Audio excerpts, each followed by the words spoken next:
wala pang pambili ng school supplies. Gusto sana kitang tulungan kasi sakto lang ang pera ko para sa 2 big notebook.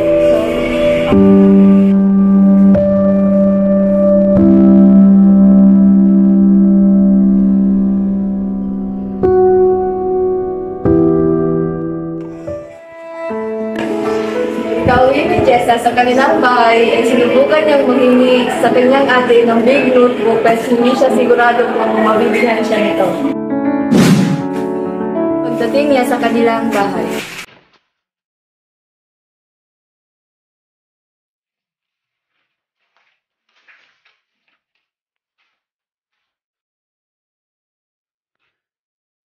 Ate, are you there? Ate? Ate? Hindi lang ako shoot, ha?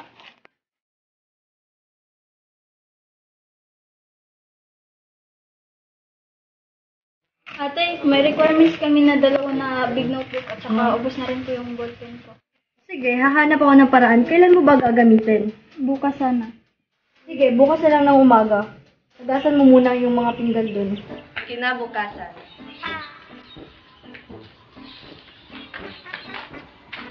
Ate. Oo, bakit? Yung big notebook ko po at ballpen. Anong pinagsasabi mo? Yung bilhin ko po sila kahapon.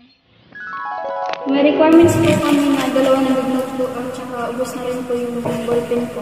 Sige, bukas na lang ng umaga. Nakalimutan ko kagabi. Bukas na lang. Sabi mo ngayon mo na ibibigay. Sabing bukas na lang? Ang kulit mo? Pero ngayon na po gagamitin eh. Ang dami-dami kong problema, Jessa. Dumadagdag ka pa. Pero kapatid mo ako. Simula nang iniwan tayo ng mga magulang natin, ako na nagtayong magulang sa'yo. Di nga ako nag-asawa para iwas responsibilidad eh. Kaso nandyan ka. Sana wala na lang akong kapatid.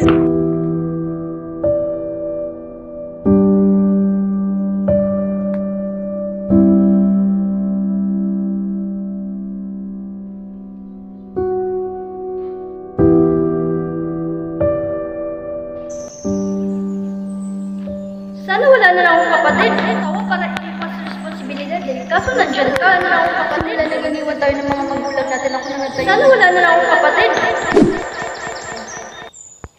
Paano na to? Wala akong big notebook. Lord, tulungan mo ako. Bigyan mo po ako ng sign.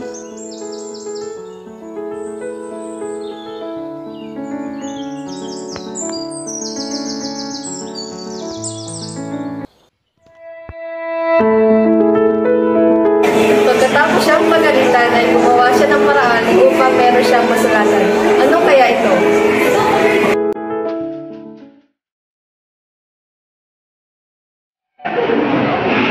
Magandang araw sa inyo lahat. Ako pala si Carmen po. Ang inyong pansamantalang guro dahil si Miss Bernie ay may diarrhea. At ngayon ay labas na ang inyong big notebook.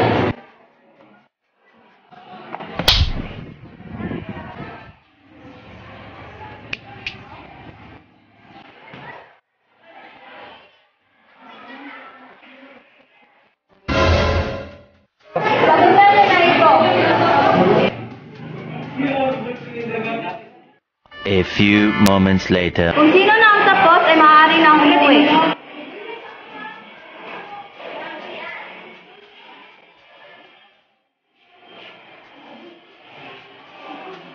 Makinig kayong lahat at susurprisahin natin si Jessa.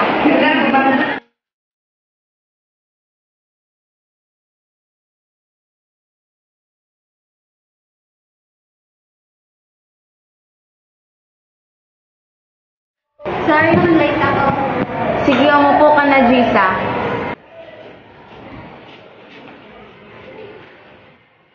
Ilabas niyo na ang big notebook.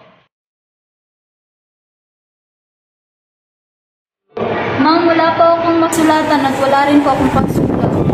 Lumapit ka dito, Jessa.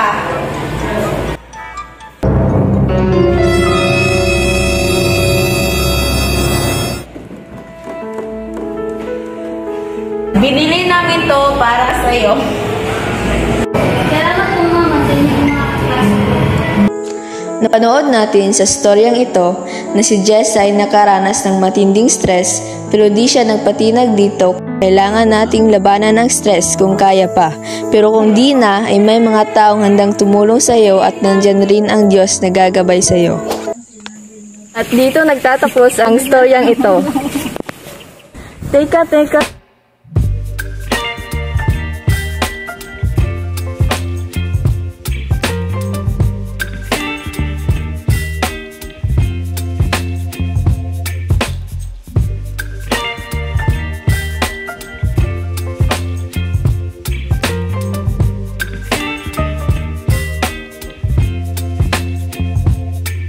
Baby, you give me ice and fire. You're giving me wind and rain. You're some kind of butterfly. Baby, you give me midnight. You whip up my appetite. Don't leave me here high and dry. Oh, well, I don't wanna jinx it, baby.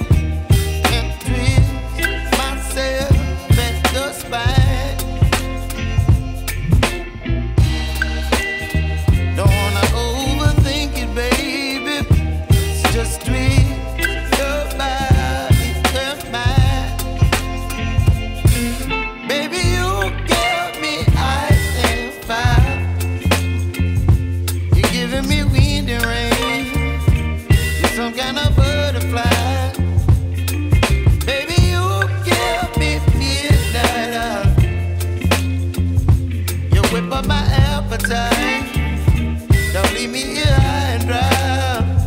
Oh, but I don't wanna jinx it, baby.